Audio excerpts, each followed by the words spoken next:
Bismillahirrahmanirrahim. Assalamualaikum warahmatullahi wabarakatuh. Waalaikumsalam warahmatullahi wabarakatuh. Alhamdulillahirabbil alamin wa bihi nasta'inu ala umuri dunya waddin. Wassalatu wassalamu ala asrafil anbiya'i wal mursalin sayyidina Muhammadin wa ala alihi wa sahbihi ajma'in.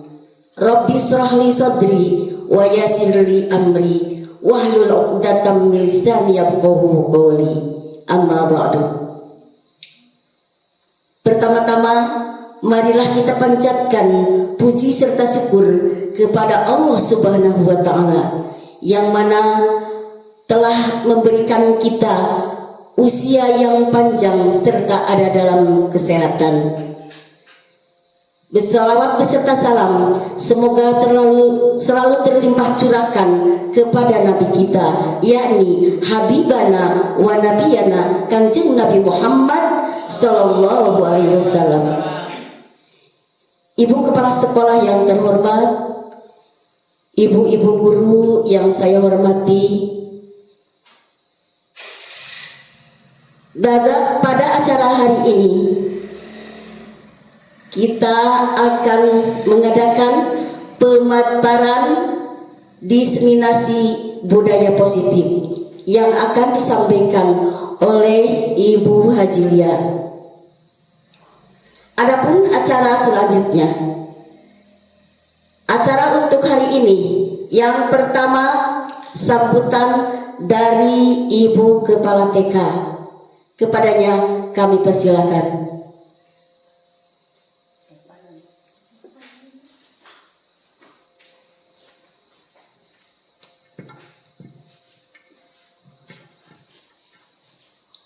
Assalamualaikum warahmatullahi wabarakatuh. Waalaikumsalam warahmatullahi wabarakatuh. A'udzubillahi minasyaitonirrajim. Bismillahirrahmanirrahim. Al-Mu'tahana hikmataka wa sallallahu rahmataka min khazaini rahmatika ya arhamar rahimin. Puji sareng syukur dipanjatkeun ka ilahi Rabbi. Alhamdulillah paintan dina waktos ayeuna tiasa urang kempel sadayana dina acara painten dina acara program dimensi budaya positif menumbuhkan kolaboratif aktif dan reflektif Ibu Hajah Lia. Mudah-mudahan acara ieu teh aya dina kelancaran, aya dina kasuksesan, kabarokahan. Amin ya robbal alamin.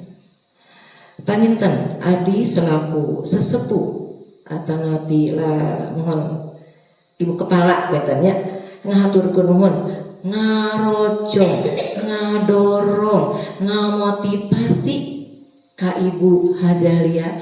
Mudah-mudahan ku ayana ieu program Ibu Haji, mudah-mudahan aya dina kasuksesan, kalancaran, lancar sagala rupina, dipasihan kesehatan, sukses, berhasil, dugi kam sampai tujuan. Amin ya robbal alamin.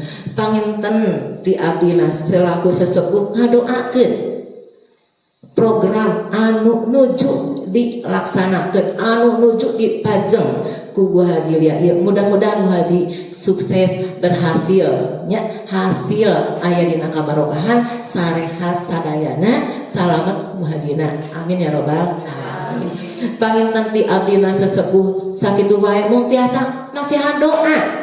Da upami masihan sagala pendata panginten da sanes bagianana mangga Bu Haji ku abdi didoakeun sukses Bu Haji. Amin ya rabbal alamin. Mangga panginten acara salajengna disangakeun wae Bu Tini nya dilajengkeun cekakeun sakitu bae. Assalamualaikum warahmatullahi wabarakatuh. Waalaikumsalam warahmatullahi wabarakatuh. Untuk acara selanjutnya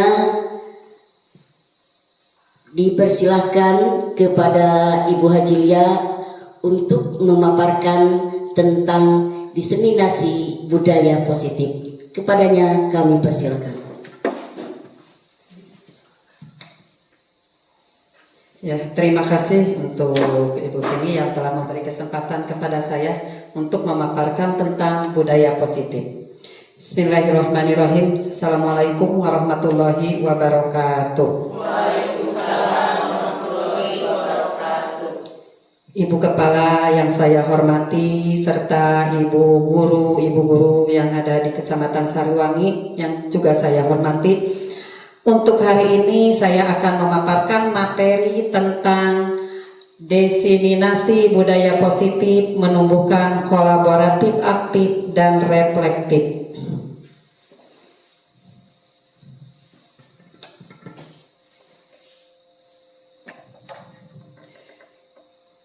Sebelumnya saya ini akan menyampaikan dulu filosofi tentang Ki Hajar Dewantara tentang pendidikan. Seorang pendidik diibaratkan sebagai seorang petani yang memiliki peranan penting atau peran utama dalam menumbuhkan kesuburan tanaman dari luar. Tanaman sehingga tanaman akan kelihatan sehat baik dari dalam maupun dari luar. Jadi seorang guru atau pendidik harus dapat memperkirakan dan kemudian memastikan bahwa lahan untuk bercocok tanam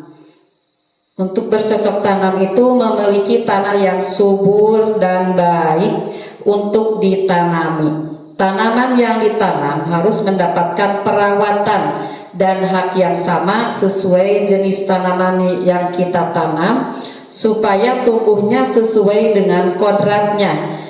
Salah satunya yaitu jangan salah kita memilih nutrisi Bu dalam pendidikan di sini, supaya tumbuh kembang tanaman akan berdampak pada perkembangan tersebut.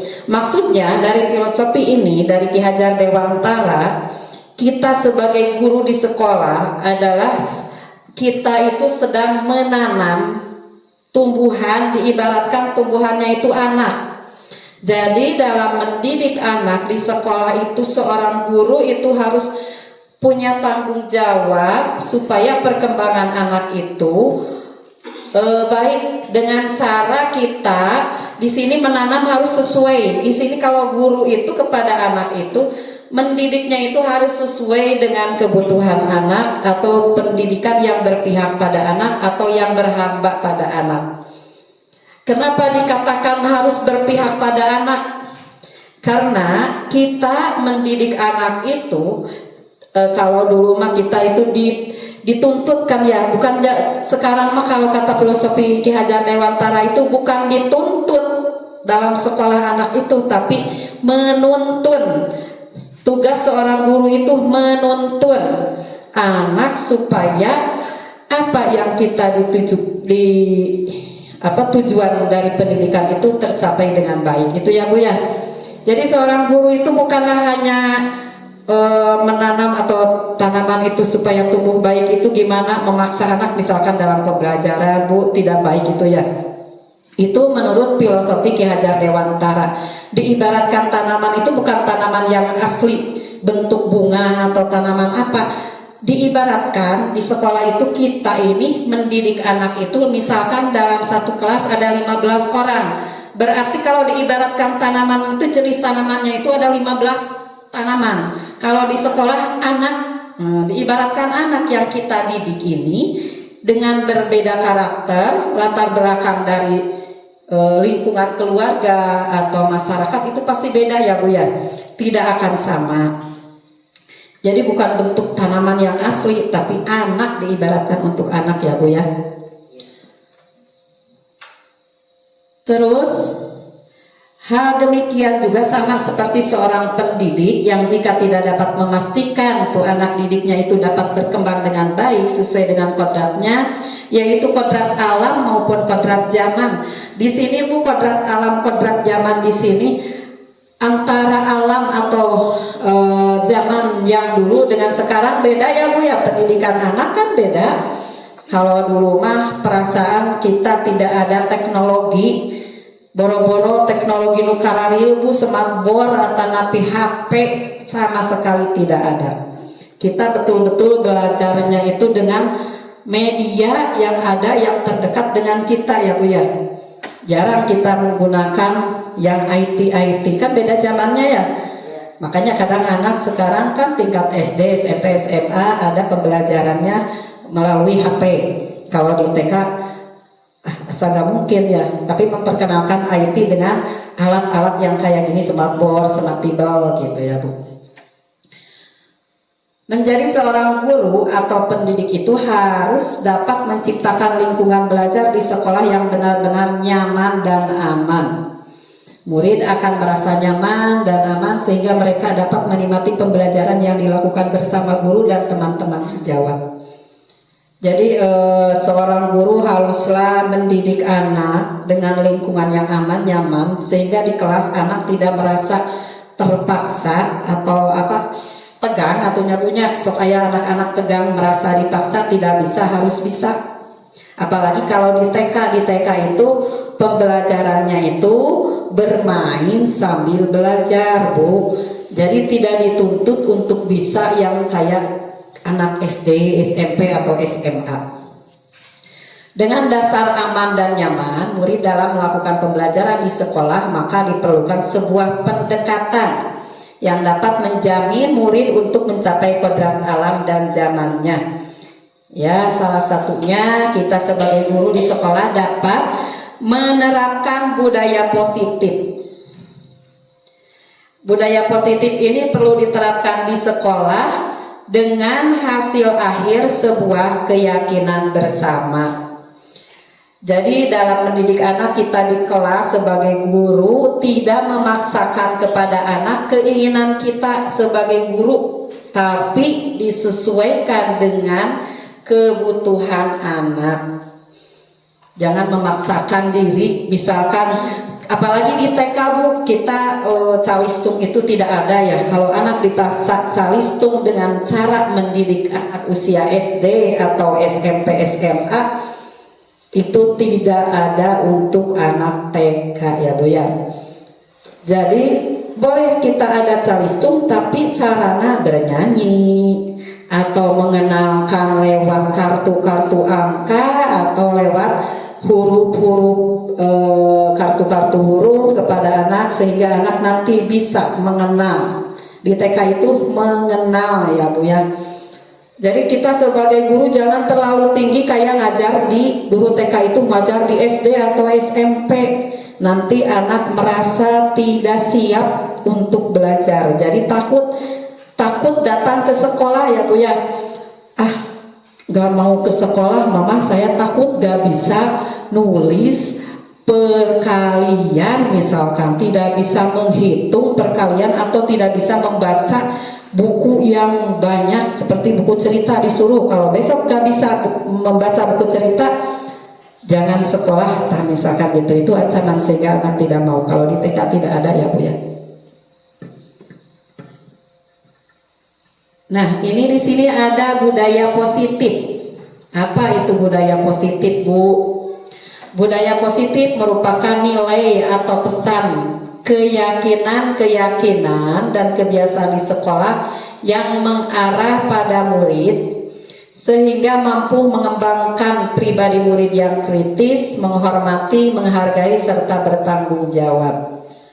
Dengan adanya budaya positif di sekolah dapat menjadikan sekolah sebagai tempat yang ideal, memberikan rasa aman dan nyaman bagi murid sehingga murid akan selalu menantikan waktu untuk selalu datang ke sekolah bertemu dengan teman dan guru-gurunya dengan penuh rasa semangat,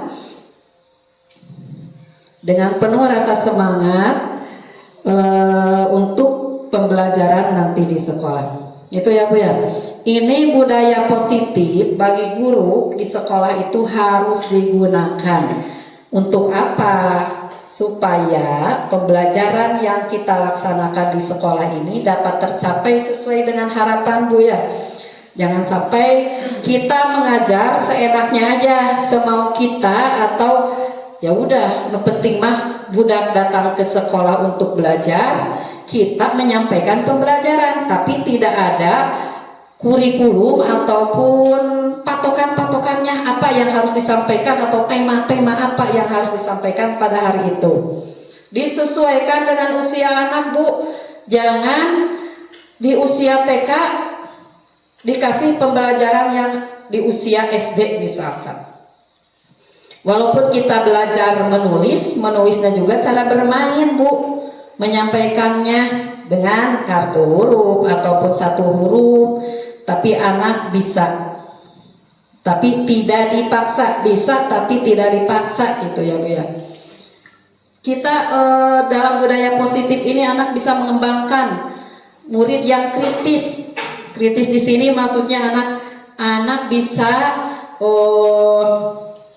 melihat situasi dia apa, dia mengkomunikasikan suatu hal yang dia inginkan atau mengkomunikasikan suatu hal yang dia lihat, langsung dia berbicara pada ibu gurunya ataupun pada temannya. Nah itu, anak itu bernalar kritis. Kalau sekarang itu di kurikulum Merdeka itu ada yang namanya profil pelajar Pancasila.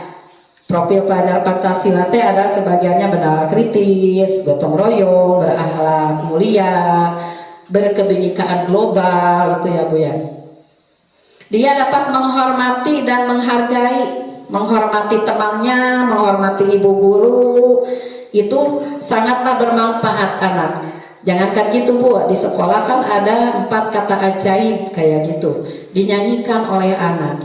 Itu kan udah suatu hal pendidikan kepada anak, tetapi kita cara menyampaikannya itu dengan nyanyian. Anak tahu apa yang dia harus lakukan yang sesuai dengan nyanyian itu Bu. Jadi untuk seenaknya, yuk kudu menghormati teman, harus hormat pada ibu guru, tidak. Jadi ke anak itu kita dengan nyanyian, dengan tepuk, insya Allah kalau di TK itu anak mengerti. Dengan nyanyian, dengan tepukan, dengan permainan itu dia tahu bagaimana dia cara menghormati atau menghargai teman yang sebaya, terus menghargai dan menghormati kepada ibu guru, ataupun kalau di rumahnya kepada orang tuanya. Anak tahu, walaupun anak kadang dia dengan celenehannya atau dia coba-coba berperilaku yang di luar keinginan kita, kan ada kan, itu namanya juga anak, gak apa-apa. Kita sebagai orang dewasa bukan memaafkan, mengarahkan, boleh mengarahkan secara baik-baik. Di sini Bu, budaya positif di sekolah dapat diwujudkan dengan membentuk keyakinan kelas dan menumbuhkan kesepakatan bersama, baik antara pendidik dengan murid dan murid, pendidik dengan murid, murid dengan murid, sesama murid gitu di kelas. Melalui keyakinan tersebut sebagai langkah awal membentuk budaya positif, menjadikan murid yang merdeka. Ayeuna kurikulum Merdeka bukan berarti kurikulum Merdeka kita menyampaikan anak silahkan anak merdeka bebas, ente Bu, tetap di TK diarahkan. Walaupun anak kecil, kata siapa anak kecil tidak bakalan paham kalau kita arahkan. Tetap diarahkan tapi sesuai kebutuhan, keinginan anak tersebut, tidak boleh memaksa. Yang dimaksud budaya positif di sini Bu, kita mengajar di kelas, lingkupnya kelas dulu, ada keyakinan kelas, ada keyakinan sekolah. Untuk di sini kita menyebutkan keyakinan di kelas dulu, lingkup kecilnya, lingkup besarnya yaitu keyakinan kelas, keyakinan sekolah. Itu untuk semua warga sekolah. Kalau di kelas lingkupnya kecil, untuk kita membuat keyakinan kelas. Kalau dulu mah tata tertib ya.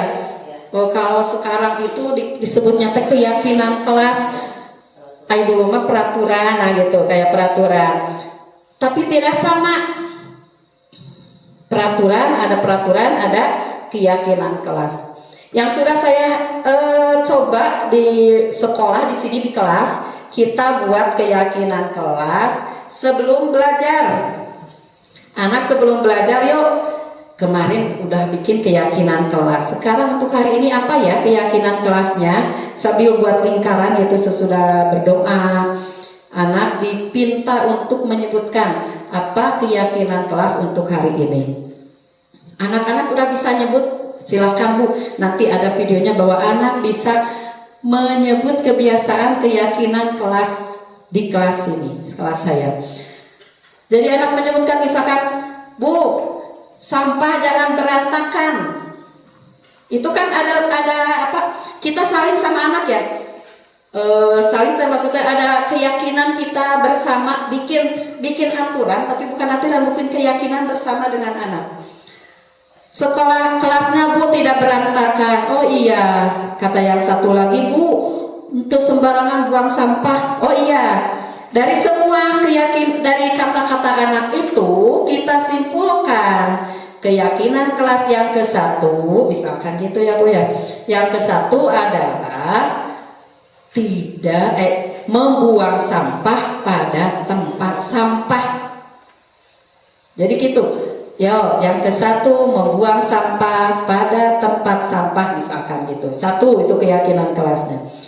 Terus tadi di awal kita apa kalau sebelum belajar itu kita berdoa, apa coba aturannya, keyakinannya untuk hari ini apa? Berdoa nak ulah ngobrol wae cenah. Jangan ngobrol Bu, berdoa nak. Oh iya, kata yang satu lagi berdoa dengan tepat toel-toel cenah gitu, udah orang Sunda. Kita simpulkan sebagai guru. Yuk kita yakini hari ini yang kedua, berdoa dengan rapih. Itu baru 2. Yang ketiga apalagi Ibu mau nambah keyakinannya jangan 2 misalkan gitu. Yang ketiga Bu itu Bu, kalau udah bermain balokna atau mainan nanti dibereskan. Iya Bu, itu kan semua anak yang 15 orang di kelas ini, anak mengatakan gitu ya Bu, balokna jangan berantakan misalkan gitu. Ambil kesimpulan apa coba Bu? Kesimpulan dari keyakinan itu apa coba? Siapa yang bisa? Disiplin, bisa apa? Membereskan mainan dengan rapi. Nah, anak udah ngerti. Udah berapa tadi keyakinannya? Udah 3. Anak TK udah bisa baca belum kalau ditulis di situ? Belum, tapi kita bisa mengenalkan. Yang ke-1 ditulis misalkan itu, yang kedua ini cuma mengenalkan. Insya Allah kalau tingkat SD, SMP, SMA kamu udah ngerti ya Bu ya. Misalkan berdoa dengan rapi ditulis udah bisa baca. Kalau anak TK sebagian kan baru mengenal huruf. Nah gitu. Baru 3. Tambah lagi ayo, keyakinan kelasnya apa ke anak TK itu? Keyakinan kelasnya apa ya? Misalkan ada lagi, jangan lari-lari di kelas Bu, di Siti Tajong gitu. Ya oke. Yang satunya lagi, tidak lompat-lompat. Kita bisa menanggapi kepada anak. Oh iya, kalau di dalam kelas berjalan atau berjalan di dalam kelas. Itu udah 4 ya. Yang satu lagi misalkan untuk hari ini kita keyakinan kelasnya itu 5. Apalagi ya, misalkan anak merapihkan tadi udah merapihkan mainan.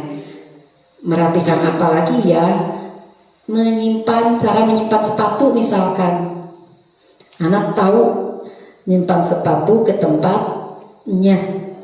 Kita tanggapi, oh iya, nanti kalau nyimpan sepatu datang disimpannya harus rapih. Sepatunya jangan di bawah, yang satu di bawah, yang satu di atas. Anak udah itu. Nah, dari sini udah ngerti gak apa tujuan dari keyakinan kelas? Karena di TK itu membacanya belum lancar, dia belum bisa membaca kayak di usia SD. Boleh guru itu membuat gambar-gambar untuk keyakinan kelas yang sudah biasa kita dilaksanakan. Nih, nah sekarang Ibu punya gambarnya. Ini gambar apa? Tadi udah dicoba Bu.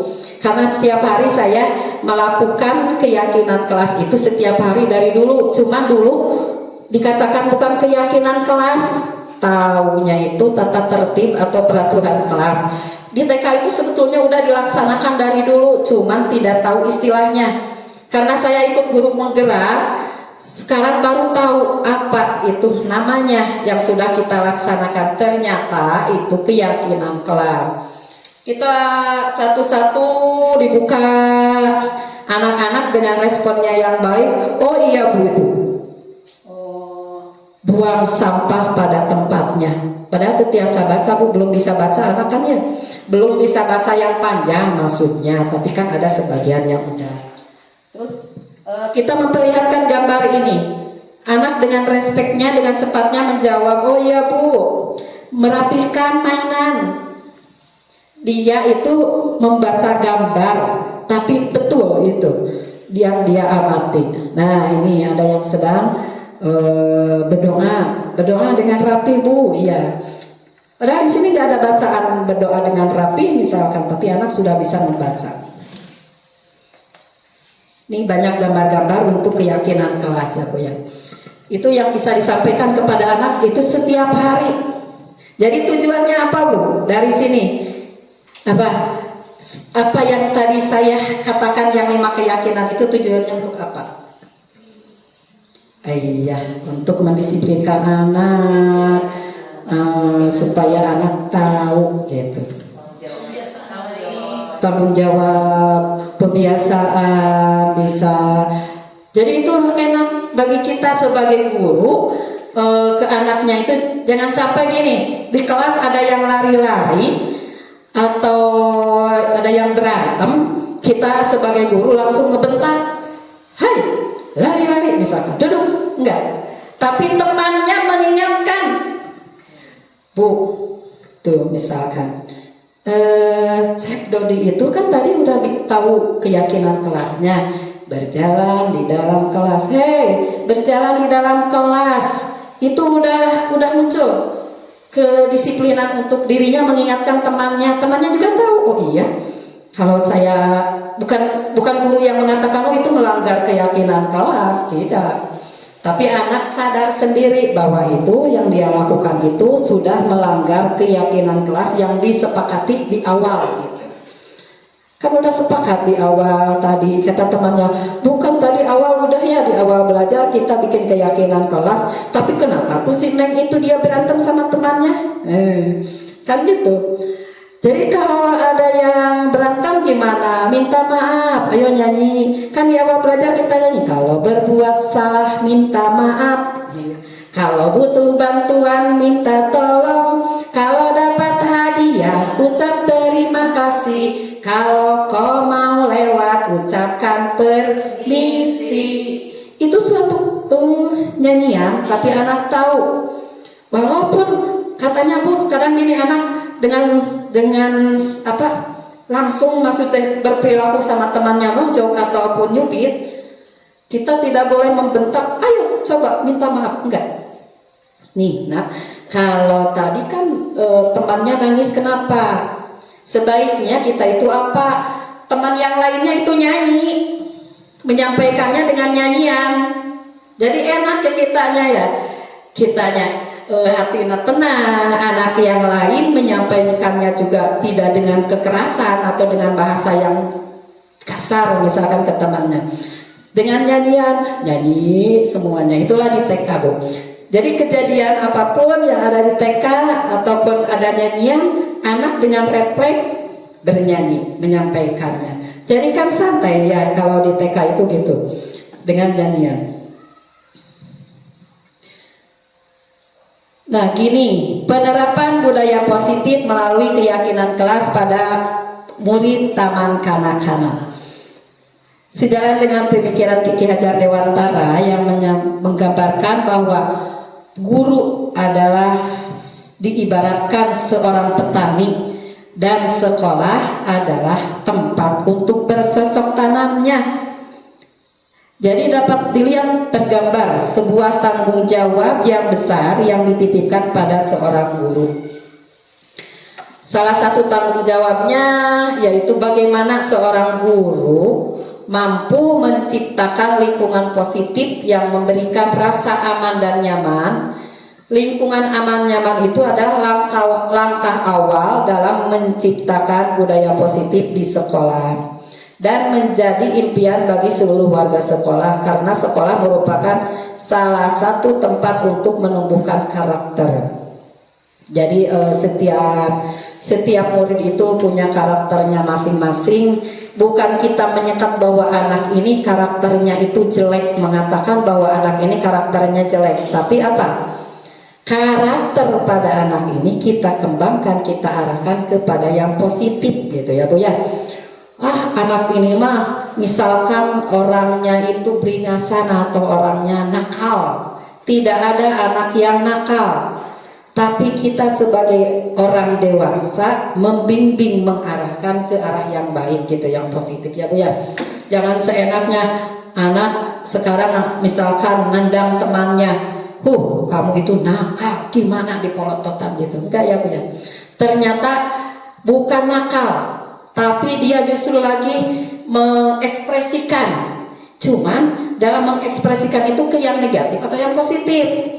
Kalau yang positif kita kembangkan, kalau yang negatif kita arahkan gitu. Dipunculkan lagi gitu kalau yang positif. Bukan di stop udah baik, udah sampai di situ, enggak. Itu tidak baik, tapi kita harus dikembangkan, ditumbuhkan lagi supaya anak dapat berbuat yang lebih baik. Nah, di sini Bu. Di sini di ruang kelas itu merupakan miniatur dari sekolah di mana budaya positif mulai dibentuk. Guru dan murid secara bersama-sama menyusun keyakinan kelas yang berisi nilai-nilai kebajikan yang universal yang mereka percayai dan yakini. Jadi mencerminkan terciptanya pembelajaran yang bermakna dan berpusat pada anak. Dengan keterlibatannya dalam menyusun keyakinan kelas ini, maka motivasi intrinsik murid mulai muncul, sehingga dalam melakukan sesuatu murid sudah tidak akan terpengaruh oleh adanya penghargaan ataupun hukuman. Mereka akan berperilaku baik berdasarkan nilai-nilai kebajikan yang mereka percaya dan yakini. Ini Bu, ini situasi dalam pembuatan keyakinan kelas dengan anak. Saya setiap hari sudah melaksanakan setiap pagi, sehingga dia tahu bahwa kalau dia itu tidak sesuai dengan keyakinan kelas, kata dia sendiri, saya udah melanggar aturan yang tadi yakini, yang tadi pagi sepakati. Jadi Bu, di sini anak kalau kita melibatkan anak dalam menyusun keyakinan kelas itu, dia itu merasa dihargai ataupun adanya rasa dihargai anak itu. Jadi kita jangan sampai seorang guru menuntut gini, aturan hari ini, duduk yang rapi, berdoa yang rapi, jangan jalan-jalan, itu tidak baik ya. Jadi anak, ibu gurunya juga gitu, takut misalkan gitu. Tapi kalau kita bikin keyakinannya bersama-sama, keyakinan kelasnya dengan anak itu merasa termotivasi dalam dirinya itu untuk belajar lebih semangat gitu ya Bu ya. Anak tidak perlu dengan hukuman atau penghargaan. Yang saya rasakan zaman dulu Bu, kalau belajar itu dihukum, ayah hukuman tuh zaman dulu. Contohnya apa Bu coba? Misalkan anak yang lari-larian atau yang bermain di kelas, disuruh ke depan sampai kakinya dijinjitkan. Gitu ya. Aduh, kealaman. Yang kealaman sama saya gitu. Kalau nggak bisa mengerjakan dulu mah dikedepankan. Terus sinanaon, pegang telinga, suruh pegang telinga. Akhirnya apa? Di depan ayo pegang telinga, kaki ke atas, kaki dijinjit ya sebelah. Itu hukuman atau penghargaan atau konsekuensi itu? Konsekuensi atau hukuman? Hukuman, iya hukuman itu dinamakan hukuman. Untuk sekarang anak-anak jangan dihukum, itu tidak baik ya Bu. Kalau ibu guru melaksanakan hukuman pada anak, nanti perkembangan otak anak akan terganggu. Terus di sini ada penghargaan. Ternyata Bu, yang biasa kita lakukan kepada anak, misalkan gini, anak yang belajarnya baik, bisa menyelesaikan tugas dengan cepat, sama ibu dikasih bintang 5 misalkan. Ternyata dari penghargaan ini Bu, kenyataannya sudah ada bukan kelemahannya tuh, ada kekurangannya. Sebaiknya tidak dikasih penghargaan juga anak. Kalau dia udah sadar dengan dirinya tentang pendidikan, anak bakal sadar sendiri, tidak selalu dikasih penghargaan. Kadang nantinya anaknya merasa yang lain, kenapa tidak sebaiknya digunakan dengan penghargaan. Misalkan gini, Anak yang satu dikasih bintang 5, yang satu karena belajarnya tidak sampai selesai dikasih bintangnya 2. Ada istilah apa coba dilihat dari kejadian ini. Anak yang satu merasa kalau cemburu ataupun dia merasa disisihkan kan ya, minder, iya anak jadi minder. Saya mah nggak selesai, takut nggak dikasih bintang 5, tidak bisa mencapai bintang 5. Kalau menurut saya dulu itu baik kan, kasih penghargaan itu, kasih reward itu kepada anak itu baik. Ternyata kalau sering kita memberi penghargaan, misalkan yang anak ini terus misalkan hadiah nate kusa orang atau 2 orang ini kasih permen atau kasih hadiah bentuk apa, yang lainnya enggak. Nah itu ada efek sampingnya katanya gitu, ada efeknya ke teman yang lain. Jadi bagaimana seperti begini, kan tadi anak ditanya cita-citanya mau jadi apa gitu, untuk memotivasi biar anak betul-betul belajarnya. Bagaimana? Tadi kan udah bilang cita-citanya mau jadi apa gitu. Bagaimana kalau begitu? Misalkan mau jadi polisi, kalau mau jadi polisi belajarnya bagaimana gitu? Bagaimana? ya, makasih Bu. Dalam masalah cita-cita misalkan anak-anak ingin jadi bapak polisi atau polwan, polisi wanita misalkan. Caranya kita mungkin memberi motivasi dalam diri anak itu supaya dia ada kesadaran untuk mengikuti pembelajaran. Cuman kalau di TK itu tidak terlalu ditekan gitu. Setiap kegiatan boleh ikutlah sama ibu. Ibu kan aku cita-citanya mau jadi polisi misalkan. Ya nggak apa-apa. Jadi polisi itu kata mama, kata anaknya itu harus segala bisa ya. Kadang anak muncul itu ya, harus segala bisa Bu, harus bisa baca. Misalkan di TK juga ada, harus bisa nulis. Kita hanya memotivasi sebagai guru. Ya udah silahkan. Apa yang dikatakan anak itu kita arahkan, kita kembangkan gitu. Jangan sampai, gak bisa nulis, gimana mau jadi polisi? Nah itu bahasa itu nggak baik untuk anak gitu ya, kayak cemoohan atau apa ya, kayak merasa diejek anak itu. Tapi tidak, oh iya Bu, saya mah mewarnainya udah aja segini ya. Iya gak apa-apa. Tapi Bu saya cita-citanya mau jadi polisi. Gak apa-apa, nanti juga bisa misalkan gitu. Dalam membuat lingkaran juga anak kan tidak dituntut Bu. Ada anak sampai gini, Ibu saya takut menggambar lingkaran karena lingkaran saya itu tidak bulat, tidak sama dengan lingkaran yang ibu gambar misalkan. Kadang saya menyampaikan kepada anak, silahkan walaupun bentuknya itu tidak sama dengan apa yang ibu sampaikan atau ibu atau teman-teman gambar, nanti juga bakalan bisa kalau kita terus belajar, berlatih misalkan gitu. Jadi tumbuhkan dulu percaya diri anak. Di sini ada tujuan dari adanya budaya positif di sekolah. Yang ke-1, menumbuhkan nilai profil pelajar Pancasila pada diri peserta didik dalam proses pembelajaran.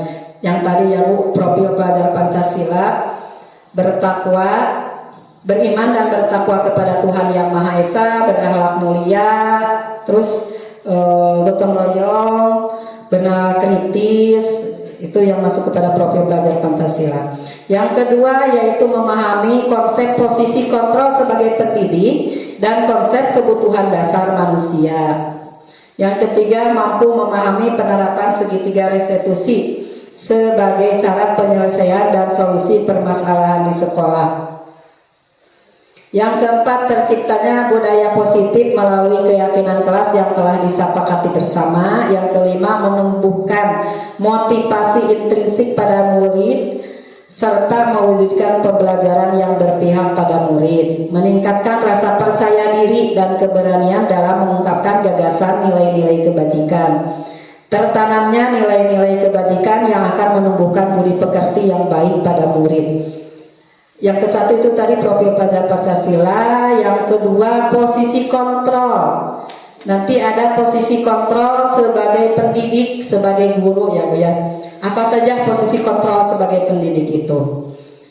Terus memahami penerapan segitiga restitusi yang nanti ke depan materi yang ke depannya ada. Terciptanya budaya positif, keyakinan kelas yang tadi ya yang sudah disampaikan. Tolak ukur di sini terbentuknya keyakinan kelas yang telah disepakati. Murid memiliki motivasi yang tumbuh dari dalam dirinya, bukan paksaan dari orang lain. Jadi tidak dipaksa ya Bu ya. Anak itu harus sesuai dengan keinginan, dengan kebutuhan anak. Jadi pembelajarannya itu harus berpihak pada anak. Murid-murid aktif menyampaikan pendapat dan usulan pada saat proses menyusun keyakinan kelas yang tadi sampaikan saya ya. Jadi adanya kerjasama guru dengan murid, murid dengan murid. Jadi pendapat dari semua murid itu atau dengan teman-temannya itu jangan ditolak dulu, tapi kita kumpulkan dari semuanya, ambil kesimpulan apa yang dikatakan oleh anak. Misalkan di buang sampah sekolah kelasnya tong berantakan, atau kelasnya Bu harus rapi. Kita ambil kesimpulan dari semua itu baru kita yakini. Terus murid-murid mampu melaksanakannya secara konsisten keyakinan kelas yang telah disepakati guna membentuk karakter budi pekerti yang baik. Jadi maksud konsisten di sini teh apa yang dia sampaikan, apa yang dia yakini bersama dengan guru dan murid dan teman-temannya. Jadi dia tahu apa yang harus dia lakukan pada waktu kegiatan pembelajaran. Tindakan yang akan dilakukan mungkin berkoordinasi dengan kepala sekolah terkait budaya positif di sekolah itu untuk lingkup di sekolah. Terus berkolaborasi dengan teman sejawat agar mau memberikan dukungan untuk bersama-sama menerapkan budaya positif. Jadi bukan untuk di kelas ini saja satu kelas, tapi semua kelas harus menerapkan bagaimana keyakinan kelasnya setiap pagi, setiap hari itu. Jadi anak tahu apa yang harus dia sepakati sebelum kegiatan pembelajaran gitu Bu. Ini udah kolaborasi kerjasama guru dengan guru, guru dengan kepala sekolah ataupun dengan warga sekolah. Membuat catatan refleksi dan tindak lanjut untuk perbaikan. Refleksi di sini guru melihat tingkat keberhasilan pembelajaran dengan keyakinan kelas yang sudah dilaksanakan. Terus memberi penjelasan tentang keyakinan kelas sebagai langkah awal untuk mewujudkan budaya positif di sekolah. Mendokumentasikan hasil keyakinan kelas yang telah dibuat. Jadi maksudnya didokumentasikan teh ada hasilnya. Kalau nggak gambar yang kayak tadi kita buat tulisan dengan gambarnya gitu. Kalau di TK ya, kalau tingkat SD, SMP, SMA nggak usah dengan gambar, langsung dengan tulisan juga udah bisa gitu. Terus memfasilitasi murid-murid untuk bersama-sama menyusun keyakinan kelas. Misalkan bisa Bu, yang kayak tadi kita tempel yuk. Di sini keyakinan kelasnya di papan tulis misalkan, bisa ditempel. Jadi anak tahu apa saja keyakinan kelas untuk hari ini gitu ya Bu ya. Jadi bikin keyakinan kelas bukan saja hanya dibaca atau di itu aja, tapi kita harus tahu, dicatat gitu, ada tulisannya. Dukungan yang dibutuhkan apa saja Bu? Dukungan dari kepala sekolah, rekan guru, tenaga kependidikan yang ada di sekolah yang nantinya menjadi model, pemberi tauladan dan melaksanakan kesepakatan budaya positif. Tersedianya alat dan bahan yang diperlukan, misalkan ada spidol, ada krayon, kalau di TK ada lem, ada gunting. Kita sepakati itu. Terus dukungan orang tua murid agar membantu menerapkan budaya positif di rumah Bu. Berarti budaya positif ini bukan dilaksanakan di sekolah saja. Kita sebagai orang tua di rumah juga harus menerapkan gitu. Menerapkannya juga harus sesuai dengan kebutuhan anak. Dukungan dari murid-murid yang berkolaborasi dengan ibu guru untuk menyusun rancangan keyakinan kelas. Jadi bersama-sama anak dan guru itu setiap hari. Apa saja pada budaya positif tersebut dapat diterapkan dengan konsep inti seperti disiplin positif, memahami motivasi perilaku manusia berkaitan dengan hukuman dan penghargaan, posisi kontrol seorang guru, pembuat keyakinan sekolah atau kelas, segitiga restitusi pada penyelesaian masalah.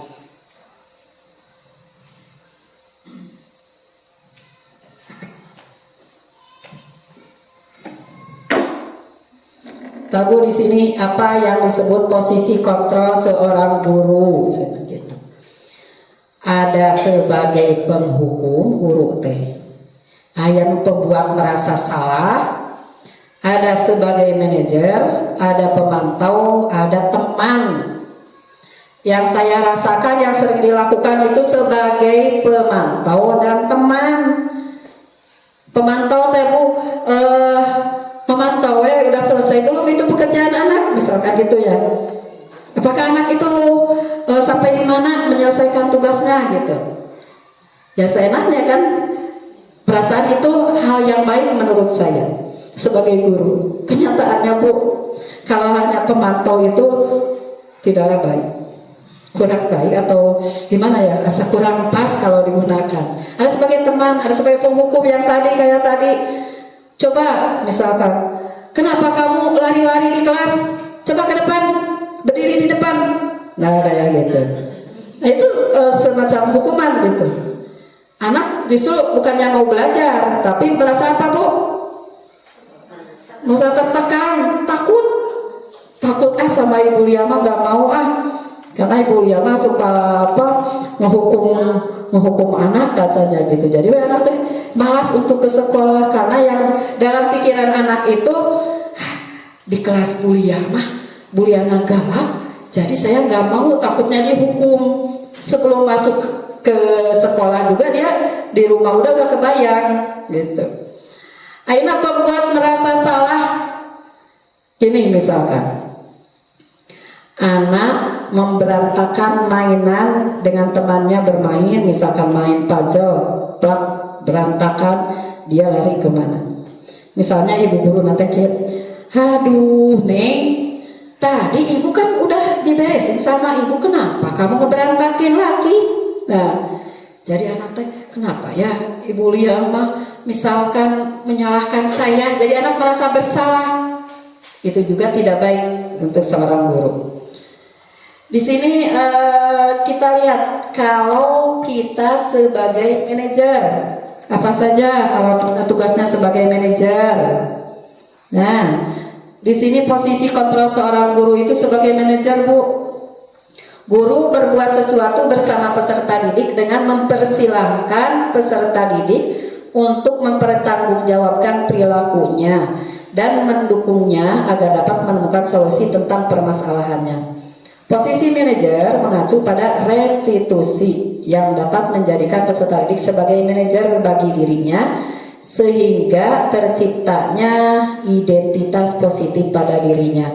Jadi sebagai guru kita harus sebagai manajer katanya bu, yang nanti dalam melaksanakan segitiga restitusi.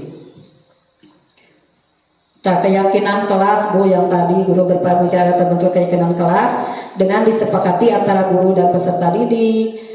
Keyakinan kelas berupa pernyataan yang dapat mudah dipahami, diingat, serta diterapkan di lingkungan sekolah. Jangan terlalu berat-berat kata-katanya atau kalimatnya itu harus dapat dipahami oleh anak. Di sini bu, apa yang tadi disebutkan segitiga restitusi itu apa katanya? Dari segitiga restitusi ini ada 3 bagian, apa saja? Yang pertama, menstabilkan identitas. Yang kedua, validasi tindakan yang salah. Yang ketiga, menanyakan keyakinan. Di sini dalam masalah menstabilkan identitas, apa ya, pelaksanaan segitiga restitusi ini sebetulnya sudah kita laksanakan di kelas di setiap guru, tapi kadang saya juga baru menemukan istilah segitiga restitusi ini, baru tahu dan bagaimana cara penerapan kepada anak. Misalkan ada anak yang berantem, silih tonjok bu. Nah di sini dalam menyelesaikan masalahnya, apakah kita memegang dengan maksa atau dengan tarikan tangan anak yang keras, atau kita bagaimana? Nah cara penyelesaiannya, kita secara baik-baik panggil anaknya, sini sayang, duduk yuk sama ibu yuk. Kenapa bu?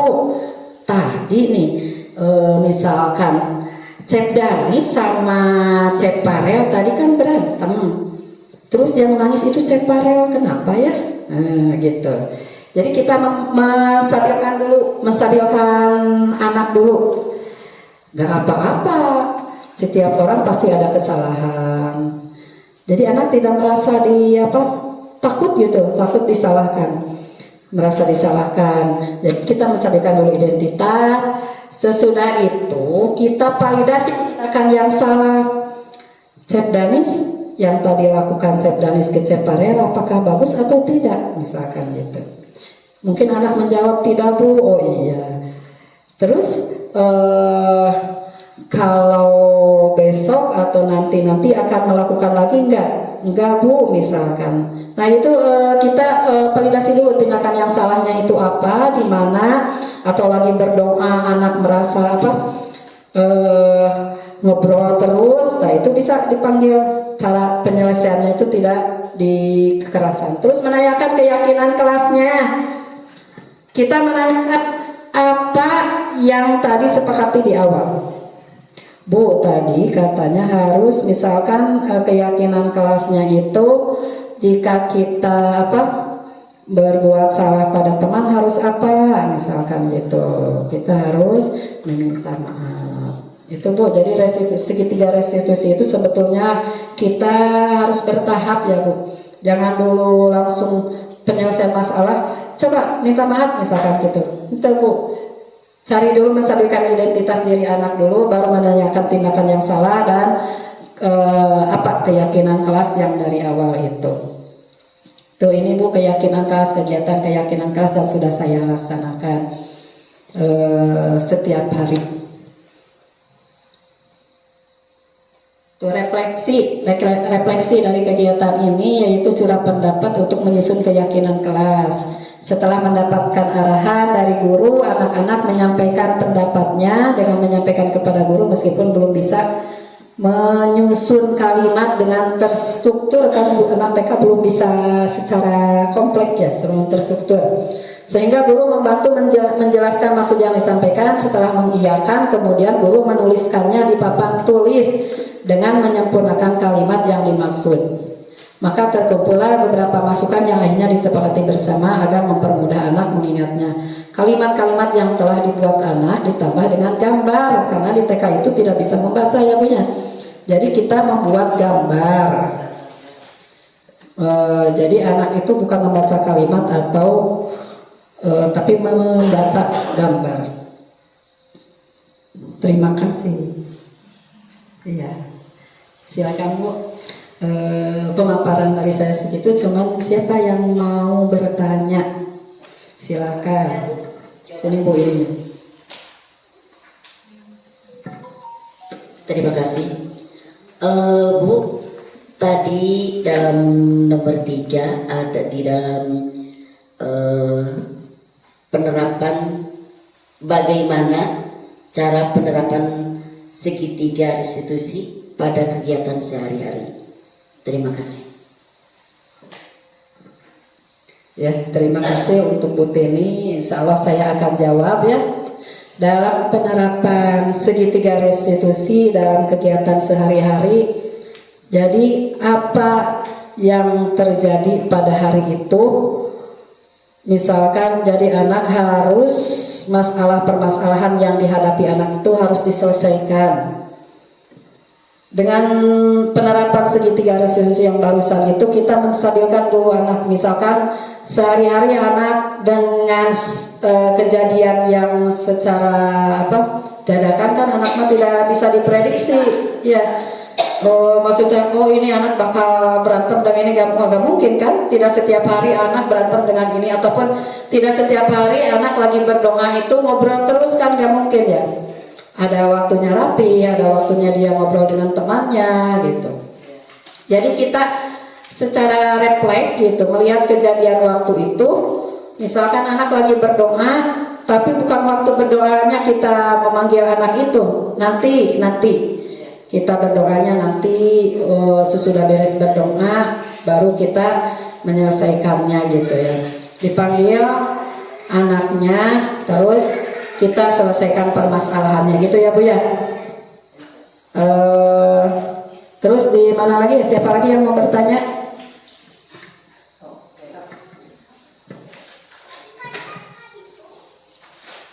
Begini Bu, mau saya bertanya, apa dan bagaimana keterkaitan keyakinan kelas dalam membentuk budaya positif? Sekian, terima kasih. Ya, terima kasih Bu Ayu. Pertanyaannya itu apa tadi teh? Apa keterkaitannya antara keyakinan kelas dengan budaya positif? Mungkin dengan dari keyakinan kelas, misalkan anak budaya positif di sini jadi disiplin ya Bu ya. Ada kedisiplinan pada anak, tapi tidak dipaksa gitu. Tapi dengan kesadaran diri karena dia membuat keyakinan kelas bersama-sama. Jadi tidak kita membuat peraturan guru sendiri, tapi karena bersama-sama dengan anak membuat keyakinan, sehingga anak dengan motivasi dalam dirinya itu tahu apa yang harus dia lakukan gitu. Jadi ada keterkaitan antara keyakinan kelas dengan budaya positif, baik untuk di sekolah atau di kelas, ataupun anak nanti bisa terbawa ke rumah gitu ya. Terima kasih Bu Ayu. Siapa lagi? Assalamualaikum warahmatullahi wabarakatuh. Waji, upami gimana ya? Kalau setiap kelas itu pelaturan di kelasnya itu sama atau boleh tidak sama? Ya, ini keyakinan kelas ya. Jadi yang dimaksud Ibu itu, terima kasih Bu, peraturan, antara peraturan dan keyakinan itu berbeda Bu. Kalau peraturan mungkin guru yang membuat, kalau keyakinan kelas guru, murid dan murid gitu ya. Guru dengan murid, murid dengan murid bersama-sama. Untuk keyakinan kelas tidaklah selalu sama di setiap kelasnya, karena kadang kejadian yang tidak diprediksi bisa dijadikan keyakinan kelas Bu. Setiap kelas pasti berbeda, kejadiannya berbeda-beda, terus anaknya juga karakternya juga kan beda, tidak akan sama. Silakan keyakinan kelas disepakatinya dengan kelas masing-masing, guru dan anak di kelas masing-masing itu ya Bu ya. Mudah-mudahan tidak puas Bu, nanti bertanya lagi pada yang lebih bisa. Siapa lagi ya yang mau bertanya? Siapa? Aku. Bismillahirrahmanirrahim. Assalamualaikum warahmatullahi wabarakatuh. Saya bertanya, apakah Bu keyakinan kelas itu bisa berubah atau tidak harus yang itu saja? Itu. Assalamualaikum warahmatullahi wabarakatuh. Waalaikumsalam warahmatullahi wabarakatuh. Terima kasih Bu Ayana. Apakah keyakinan kelas itu harus itu saja setiap hari gitu sampai nanti di akhir tahun misalkan gitu ya, atau bisa berubah? Kalau menurut saya bisa berubah ya Bu ya. Keyakinan kelas bisa berubah sesuai dengan situasi. Iya, sesuai situasi dan kondisi di kelas tersebut gitu. Misalkan kejadiannya nih dari pagi, dari awal masuk ada kejadian yang tidak sesuai, kita bikin keyakinan kelas. Ataupun misalkan kejadiannya siang, bagaimana ya cara mengarahkan anak. Ya udah untuk besok misalkan apa keyakinan kelasnya gitu Bu ya. Tidak selalu harus itu saja, misalkan gambar yang tadi saya perlihatkan terus itu tiap hari sampai akhir tahun, tidak Bu. Kita berubah sesuai dengan situasi dan kondisi di kelas masing-masing ya Bu ya. Ya, ada lagi nggak? Cukup ya. Terima kasih, saya ucapkan terima kasih kepada Ibu Kepala yang sudah memberikan waktunya kepada saya untuk memaparkan materi ini. Terima kasih kepada ibu-ibu yang lain dengan waktunya yang telah saya ambil ya. Biasanya ada kegiatan yang lain, ini saya diminta untuk ada kegiatan saya untuk tugas guru penggerak. Dari saya dicukupkan sekian. Wassalamualaikum warahmatullahi wabarakatuh.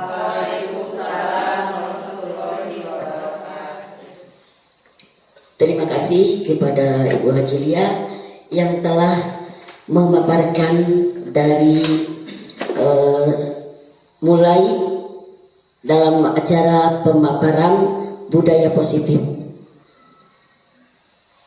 Alhamdulillah acara demi acara sudah selesai. Tadi di awal pembukaan pembacaan basmalah, dan sekarang mari kita tutup dengan pembacaan hamdalah. Alhamdulillahirabbil alamin. Wassalamualaikum warahmatullahi wabarakatuh.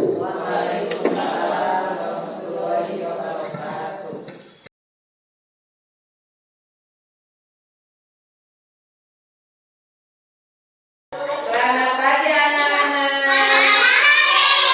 Apa kabar hari ini?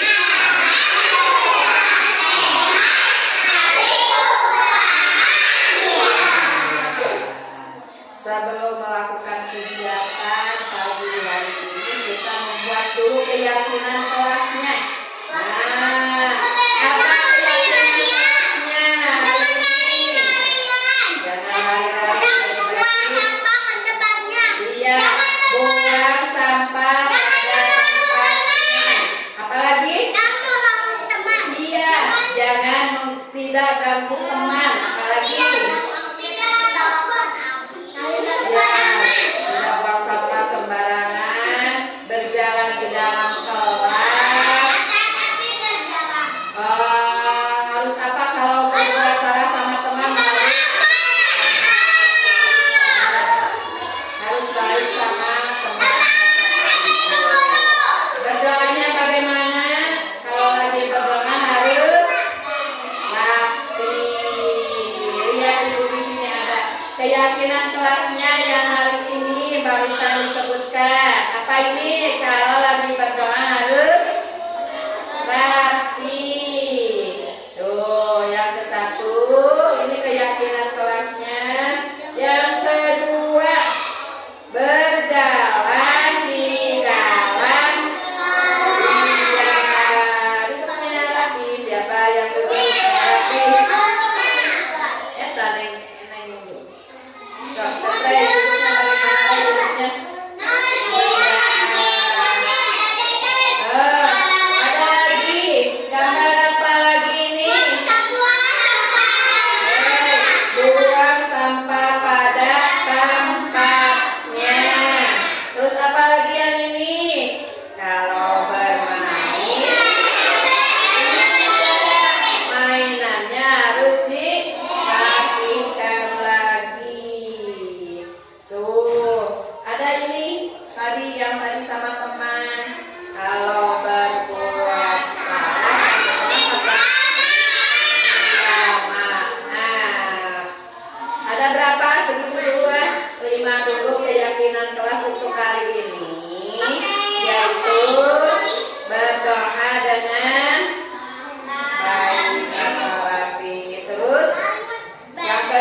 keyakinan kelas